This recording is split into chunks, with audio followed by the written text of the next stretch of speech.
Bonjour à tous, j'espère que vous allez bien. Je vous retrouve donc pour une histoire qui est non élucidée sur l'affaire Les enfants Sodeur. Donc je vais vous expliquer en gros l'histoire et ensuite je vais vous partager les messages que j'ai fait en séance TCI avec nos envolés. Je leur ai posé des questions sur l'enquête, sur les enfants et je vous partage ça à la fin de l'histoire.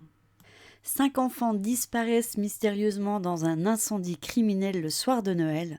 70 ans plus tard, ils n'ont toujours pas été retrouvés. Les Sodeurs passaient donc une soirée tranquille pour le réveillon de Noël avec Jenny, la mère de famille, et Georges, le papa. Ils décident d'aller dormir alors que les enfants continuent à jouer dans le grenier. Elle s'était réveillée par une odeur de fumée peu après minuit et assiste impuissante à la destruction par les flammes de sa maison. 5 enfants sont dans le grenier. Les corps de ces chérubins n'ont jamais été retrouvés 70 ans plus tard. Cette famille nombreuse avait 10 enfants et donc elle se réunissait pour Noël, donc aux États-Unis. Alors que certains enfants sont déjà au lit, d'autres décident de se rendre dans le grenier pour encore profiter de ces jouets sans déranger le reste de la maison. Jenny reçoit alors un coup de fil d'une personne qui, manifestement ivre, lui demande est-ce que quelqu'un vit avec elle. Cette personne rigole bizarrement et agace Jenny, qui s'énerve avant de raccrocher et d'aller dormir. Peu après minuit, elle est réveillée par une odeur de fumée. Dans la panique, elle constate rapidement que le bureau de son mari donc a pris feu.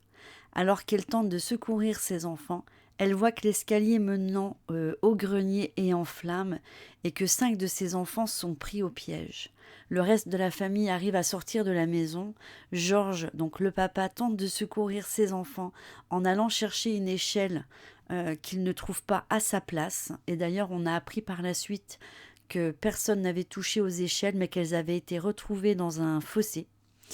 Un petit peu plus tard après l'affaire. Donc ensuite on dit, Jenny, donc la maman, appelle le secours et elle réalise que la ligne elle a été coupée.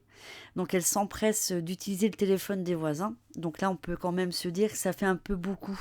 Les échelles qui sont retrouvées plus tard dans un fossé, la ligne téléphonique qui a été coupée.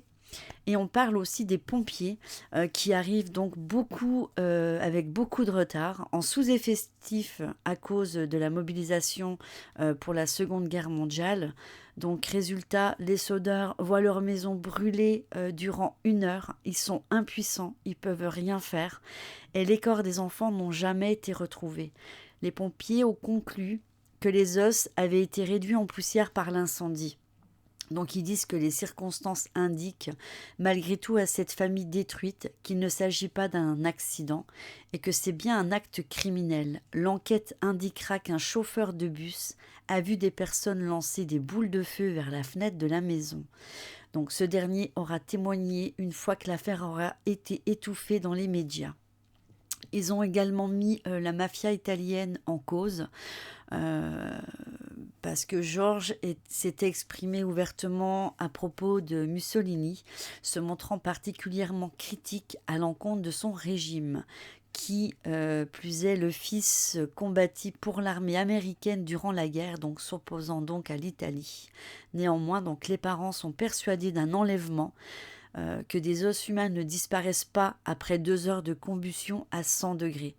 La famille recevra en 1967 une lettre anonyme indiquant qu'elle connaissait Louis Soder, le fils de Jenny et de George, qui avait 9 ans au moment de l'incendie. Cette jeune femme de Houston aurait reçu la confidence de Louis sans jamais en savoir plus.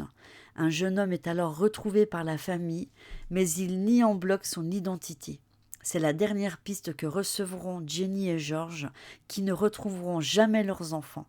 Le père décédera en 1969 et 20 ans plus tard, Jenny s'est également éteinte.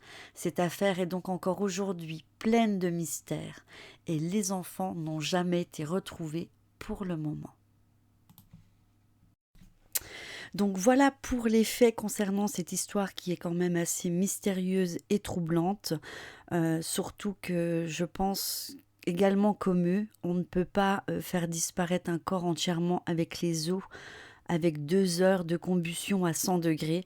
Donc c'est vrai que ça reste un mystère. Donc moi j'ai décidé de demander là-haut aux enfants s'ils voulaient se manifester. Donc j'ai sollicité Maurice, Martha, Louis, Jenny et je crois que c'est Betty. Oui c'est ça, c'est Betty.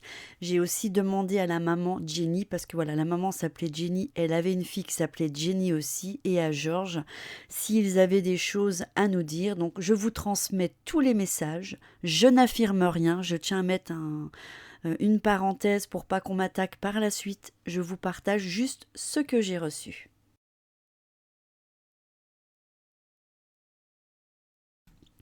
Donc le premier message que j'ai eu en demandant où est-ce que les enfants étaient, on m'a dit brûlés. Message, ils sont morts. Je vais vous en mettre 2 fois parce qu'on m'a dit 2 fois qu'ils étaient morts avec une voix différente. Elles sont mortes. Elles sont mortes. Elles sont mortes. Elles sont mortes. Alors, en lisant un peu plus sur l'histoire, j'ai appris que le père avait reçu des menaces de la part de l'assureur de la maison parce qu'il ne voulait pas vendre en lui disant que sa maison allait brûler et que ses enfants allaient disparaître à tout jamais. Donc là, le message que je vais vous partager, c'est « il le savait ». C'est comme si, en fait, il était au courant de ce qui allait se passer. Message, il le savait. Le message est « la fille s'en sort ». C'est comme s'il y avait une des fillettes qui s'en était sortie. Donc je vous partage le message « la fille s'en sort ». Alors, d'après nos envolés, ça peut être des guides ou des anges ou des âmes supérieures, pour eux, le problème, ce serait la mort. Peut-être les circonstances de la mort. Ils n'ont pas refait référence à ce que la mère a entendu, une grosse détonation et quelque chose qui a roulé sur le toit. C'est quand même assez étrange et ils n'en ont pas reparlé par la suite. Donc, je vous partage le message. Le problème, la mort.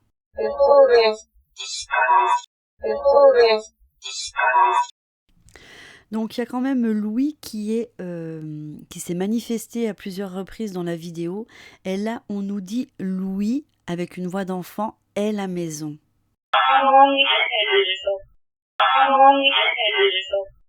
Moi, je pense quand même quand une mort est aussi violente, ça doit quand même perturber. Là, le message que je vais vous partager, c'est comme si encore Louis, de temps en temps, revivait ce qu'il a vécu dans cette maison. Le message est Louis, terrible, tenez bon.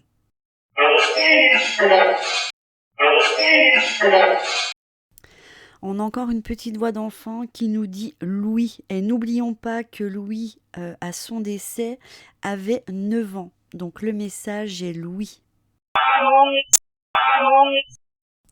Le message est on est fantôme.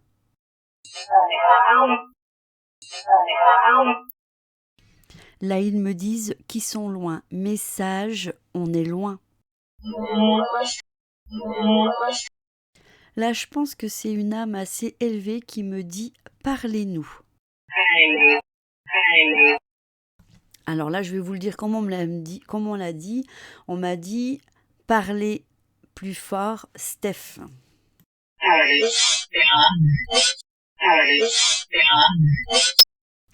Et encore, je me suis trompée, c'est parlez-nous plus fort, Steph. C'est vrai que des fois, j'ai tendance à parler doucement parce qu'avant, je gueulais. Quand je faisais mes séances, il fallait toujours que je parle plus fort, comme si, en fait, je parlais dans mon micro, alors qu'en fait, ça sert à rien de crier. Mais bon, apparemment, là, je parlais pas assez fort. Encore une fois, on me dit, il y a Louis. Je vous partage le message, là, je l'ai eu en tout début de séance. Et ça me fait rire parce que, en fait, à chaque fois, avant de faire une séance, j'ai un petit protocole que je mets en place, je me prépare. Et toujours, il y a quelqu'un qui dit « Steph, elle est là », comme si c'était pour prévenir « Steph est là, allez-y, parlez ». Message, Steph est là. Et le dernier message que j'ai eu, je pense que c'est pour vous tous. On nous dit « renouveau là-haut ».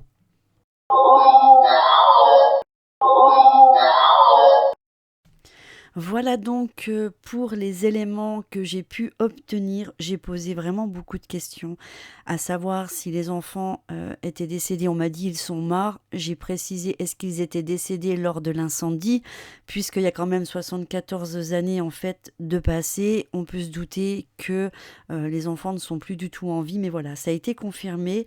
On ne m'a pas dit si ça avait été un enlèvement ou autre, juste quelques messages de Louis. Cette affaire restera encore pour l'instant mystérieuse. Je voulais quand même la partager avec vous et partager les petits éléments que j'ai pu obtenir.